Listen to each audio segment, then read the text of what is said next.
Hey y'all, my name is Asia here at Cousins by Asia. Welcome to my channel. First things first, I'm going to teach y'all how to save y'all images or designs straight out of Cricut Design Space onto your computer. Super easy, super fast.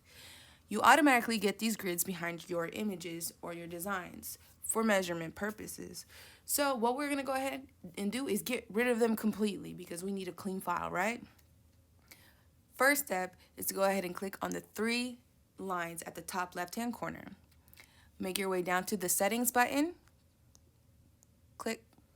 There you go. After that, you will see canvas grid. We want to go ahead and click on the no grid option. From there, you'll automatically see that those lines disappear, which is perfect for what we're trying to do. So at this point, I just go ahead and drag my image to the center of the canvas just to make sure we have a clean workspace area. Because now what we are going to go ahead and do is find our snipping tool. With our snipping tool, we're going to go ahead and click new. Alrighty. Now we want to make a square around our image, which will snip it. There you go. From there, you want to make sure that you save your file to your computer.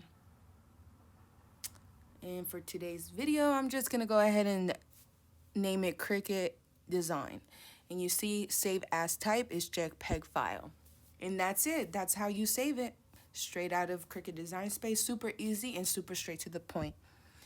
Thank y'all for watching. I hope y'all enjoyed. And again, please make sure y'all subscribe to the channel. I will have more informative videos coming soon on Cricut Design Space, and also I'll teach y'all how to customize a whole bunch of items. Again, thank you. Y'all have a good day.